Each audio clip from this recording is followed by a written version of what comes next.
देखिए, कमल गुप्ता ने जो उनके मन में बात है, उनके जो खून में बात है, वो कही है। उन्होंने वर्षों अपने दफ्तर के ऊपर तिरंगा झंडा नहीं लहराया और आज उन्होंने अपने मन की बात, वो चाहे गलती से कही हो, उनमें मन में जो बात थी वो बात कही, वे तिरंगे झंडे का अपमान होना चाहिए। आदरणीय दुष्यंत जी नाना था, जिसके विरोध में सभी किसान साथी यहाँ सुबह से काला झंडा लेकर के उनका विरोध प्रकट कर रहे हैं। हमारा एक किसान साथी नारे लगाते लगाते आज किसानों के लिए शहीद हो गया। सरकार के लिए बड़ी शर्म की बात है कि 8 महीने से हमारा किसान आंदोलन पर है। 550 ज़्यादा हमारे किसान शहीद हो चुके हैं, लेकिन बीजेपी सरकार को जिन लोगों ने जिस चाव से बनाया था, वो सरकार निकम्मी और नाकारा साबित हो चुकी है। कहीं ना कहीं आप बीजेपी के ऊपर कटाक्ष कर रहे हो और दुष्यंत चौटाला को आदरणीय बोल रहे हो। आदरणीय तो ऐसा किसी को भी बोलो तो प्यार से बोलो, सम्मान से बोलो। तो सरकार तो जेजेपी की भी तो है। सरकार जेजेपी के, हम जेजेपी के मुर्दाबाद के नारे लगाते हैं, बीजेपी के मुर्दाबाद के नारे लगाते हैं। दुष्यंत चौटाला को भी लोगों ने इस भ्रम में बनाया था कि दुष्यंत चौटाला अलग से किसानों के लिए भला करेगा। चौधरी देवीलाल के परिवार का वो वारिस है, लेकिन दुर्भाग्य की बात है कि चौधरी देवीलाल के नाम का उसमें लेश मात्र भी अंश नहीं पाया गया। आज उचाना हल्के में जाकर के लोगों से पूछो कि लोगों के साथ दुष्यंत चौटाला ने ठगी कर ली। पूरे हरियाणा में जो है किसान समाज दुष्यंत चौटाला से बहुत दुखी है, बीजेपी से कम दुखी है, दुष्यंत चौटाला से ज़्यादा, क्योंकि वो चौधरी देवीलाल के परिवार का वंशज है। चौधरी देवीलाल ने किसानों के लिए हित में काम करे, लेकिन इस परिवार ने इस बीजेपी के अंदर आकर के किसानों की रे माटी करवा दी।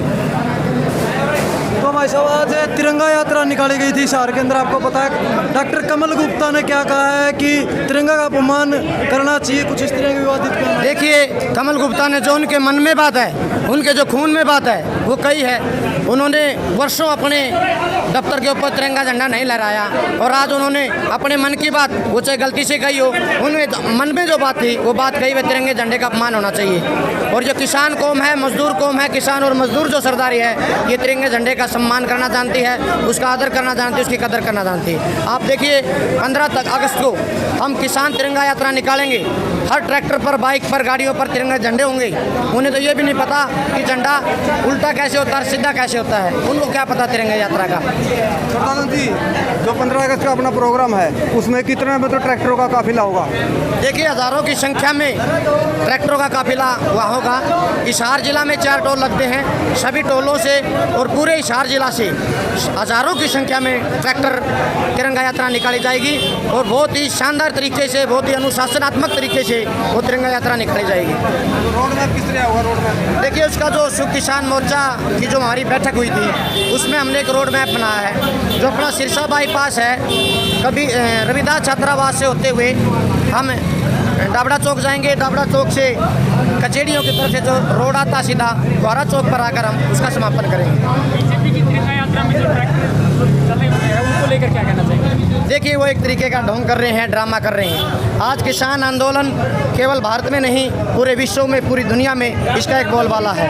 आज़ादी के बाद अगर हम आंदोलन की बात करें तो किसान आंदोलन एक ऐसा आंदोलन है जो पूरे विश्व में, पूरी दुनिया की इसके ऊपर नज़र है। ये राष्ट्रीय आंदोलन है। जिस तरीके से 1947 में हमारे शहीदों ने जिस तरीके से देश को आज़ाद करवाया था, ठीक आज ये किसान क्रांति हो रही है। ये किसान इन पूंजीपति लुटेरों से और जो पूंजीपतियों के दलाल हैं जो आज सत्ता में बैठे हैं, उनसे आज़ाद कराने की लड़ाई लड़ रही है। ये काले कानूनों की लड़ाई नहीं है, ये देश बचाने की लड़ाई है, ये भविष्य बचाने की लड़ाई है, ये खेत बचाने की लड़ाई है।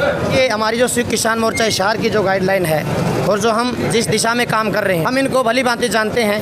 ये आज भी 16 तारीख वाली घटना को देते हैं, लेकिन हम अनुशासन में रहेंगे और जो हमारा मुख्य मकसद दिल्ली को मजबूत वो रहेगा। ये तिगड़मबाजी, ये बात तोड़ने का जो काम एक तरीके से जेजेपी और बीजेपी कर रही है, ये इनकी जो सोच है, इनकी जो, इसमें हम इनको कामयाब नहीं होने देंगे। बिल्कुल अनुशासन में रहकर के आदेश हम काम करेंगे, के साथ और आंदोलन